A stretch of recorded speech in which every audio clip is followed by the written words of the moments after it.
Hello everyone, welcome to the House of Cards. It's Silas here. Thanks for clicking that video.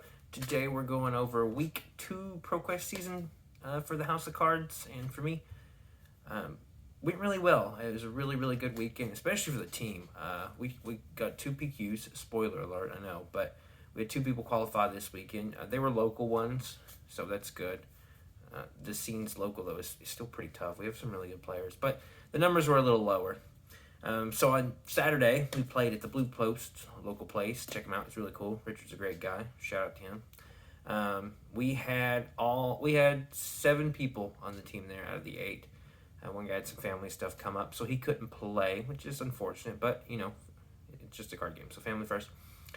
We had 22 players. We played 5 rounds, and then cut to top 8. So round 1, I was on Fi. Played against the Briar. He wasn't playing the cash-in Briar, and he didn't see a channel mount. So I ended up taking it. Still close. He went through the next few cards and how many hands it would take to see a channel mount. So it's like we calculated like turn 10 or 11, he would have seen a channel mount, and then it would have taken him. He would have gotten 2 in the same hand, which is not what you want to see. I mean, you can arsenal one if you got a blue Earth card, but kind of sucks. In his next hand, he was drawing the other one, which kind of sucks. We've all been there. If you played Briar, it hurts. You know the feels. But he did well. He got 9th, so he almost got top 8 by the end, so that's pretty good. So I won that one. The next one, I was playing against Alexander on this interesting Dromai list. I'm sure it's going to get more popular because it's not so much dragon-based, and it's more like, I don't know if it's full red line, but it's pretty red line aggro. Trying just to race fight with setting up dragons when you can. And especially if you're running Lynx versus Mask, they play very different depending on what headpiece you run. I played into both. I played Mask once and then Lynx once. So I got to see how each felt. And they're definitely different on how they play. It was close. It was 2-1. And I missed 6 damage, which made me so mad after the fact. So I had a Mounting Anger hint, banished a Blaze Headlong, and I had an Ardor on the table. So I could have gotten 6 damage extra. So it would have been close if I'd have gotten that. But it's not super 5 favorite on that list they're running. I'd say it's maybe 55-45. It's super close. So I won that one, 2-0. Doing well. Very happy. Round 3, the pairings were weird. Nobody drew that I know of, but I was playing a 1-1 at 2-0, so we got paired up. And he got to table 2, and he was a very new player. He was playing Fi, and very nice guy, but he's new, so hopefully he sticks with it, keeps playing Fi, and he'll keep getting better and do well. That one I won 12-2, so 3-0. Going in round 4, playing a Rhinar, playing Trent. Very good player. He just really likes playing Rhinar, which is good. I like Rhinar. Rhinar's so much fun, but I just can't. He's not consistent enough for me to play him in CC, so I don't. But Blitzy's my man. He didn't see a Blood Rush until it was kind of too late, and I had the life lead, so I could take a lot. Like I went 24, like I was at 34, and then I went 29, 19, 12, 7. Because he had one in Arsenal, but I had a breaking point that kind of, he had to get rid of it. So he crowned it and sunk it under, which is good that he crowned it, but still, when you got a good card in Arsenal, you hate to see that card. That's the reason I run. I only run 2. Could bump it up to 3. There is a debate for that, but 2 seems to be good. It's not super consistent to 3, but I have enough 1-cost finishers that I don't think I could put another one in. I don't know what I'd take out for it.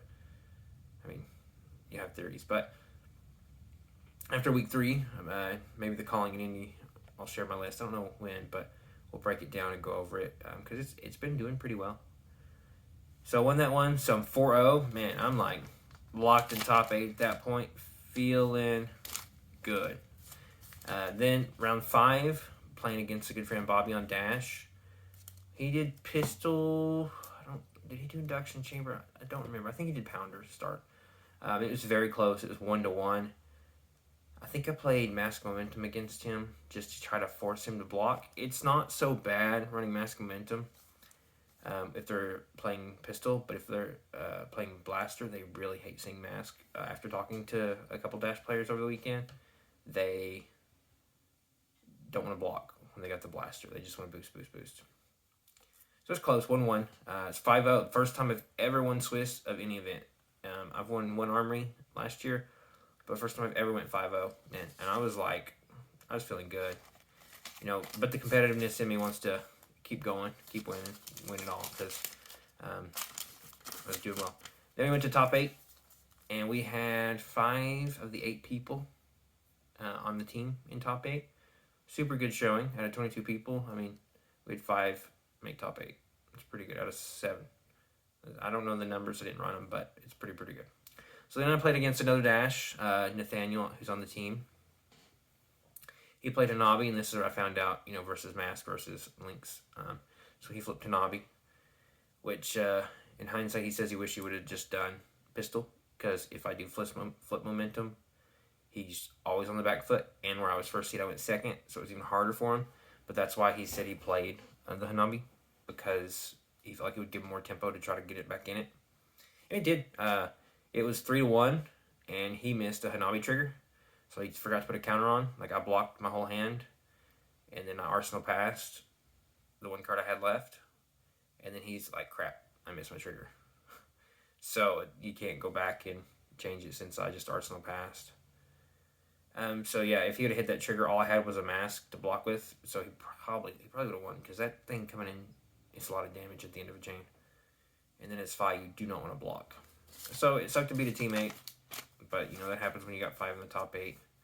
And then I played top 4 round, played against Blake on the team. He's playing another Dromai, that Dromai list. And I went second, and I played Momentum. After the fact, talking to him, he says, play Lynx, go first. Try to push damage, like just try to get a little bit in there in Arsenal. That way you've set up your turn. That way you can come back a little more explosive, because they're just trying to race. If they pop some dragons, that's fine. You just got to kill them. But they don't really do Ash Wings, so you're kind of just don't got to worry too much about those. I don't think he's made one the entire 2 times I played him. I played him the following day too. They do run Burn Them All, so they try to do the arcane and kind of whittle you down. Since they're running so many reds, they can keep the Burn Them All out for a long time. I think I saw 5 or 6 counters by the end of the game. I mean, it didn't actually matter because he didn't hit me with the dragons, but still sucks. But he got me down to 2-2, and then he beat me. I had a bunch of 2 blocks in my hand, and then I just couldn't keep up. So it was very close. I hate that I lost top 4, man. Nice though. I got another top 8. So 2 of the 3 I got top 8, and then we had 5 of the top 8. It's so good. And then we had Alexander and Blake in the final, so the Dromai mirror, and Alexander won. They said it was close. I didn't stay and watch. I went home, so get ready for Sunday. So on Sunday, we played a super small local one in Knoxville, Brickhouse Collectibles. There wasn't a lot of people there, but that's okay. It was a good time. Team did well. First game, though, I played against an Ice Lexi Spy. And let me tell you, she was running a unique list. I've played against Ice Lexi a couple times, but she was running a pummel Ice Lexi list, like Polar Blast, Polar Arctic Fang, like all the ice cards. Not so many arrows. I mean, a couple ice arrows, but none of the non-ice arrows. Just ice everything. And then she'd flip it up, give me a frostbite, and then come in for like a crap ton of damage. It was absurd. Like, and then she'd pummel everything. And I have to discard. So either I block everything or discard. So I'm blocking 3 cards to her one, and she pummels me on top of it. So it's and then I discard. It was so dumb. And she didn't miss. Lexi can sometimes miss with the hands, but she didn't miss. She played really, really well. So that was upsetting, because at this event there were 3 Lexis, a Dromai, a Bolton, like 4 Phis, 2 Dashes, or something like that. That's the ones I can remember. So it was stunk. So 0-1, not the best way to start, but we're only playing 4 rounds, so you can kind of squeak in at a lower record. So then I played Blake again on Dromai, and I took his advice. I ran Lynx, and I went first, and it's still close. It's 2-2. I played a this round's on me against him. Don't do that. Don't give Dromai this round's on me. That's just an extra card. It's so bad. But I played him the day before. It really helped me figure out how to play it. That's the bad thing when you're playing a lot of the same people. You can figure out the matchup, figure out how it goes. Then I played Zach before that. Did I miss it? No. Then I played Zach. He was on Phi, so Phi mirror. That's close. I went second. That really, really helps. And it's just, Phi mirror is kind of a flip. Who sees Art of War first really matters. So 2-1. I get up to the top table, and I play Dory. And I lost. I didn't see my Art of War early. I didn't see it until it was too late, so I didn't get the life lead I needed. And he did not. He had some janky hands at first, so he's doing a lot of blocking at first. But then he started getting some good stuff, and I was blocking efficiently. Like afterwards, I talked to him, and he said, I blocked appropriately based on what he had in his hand. But then at the end, I'm at 5, and he comes in with a Dawn Blade, and I think it's got 1 counter, so it's coming in for 4, and he gave it +3, so it's coming in for 7. So I have to block 6. But then I'm worried, or I block my full hand. So I block 2 through 6 and then 10.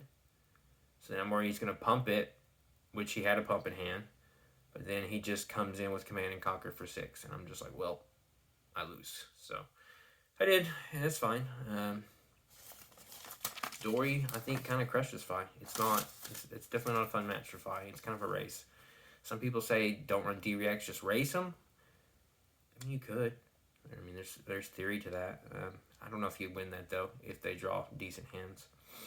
So, 2-2, made it to top 8. I was number 8.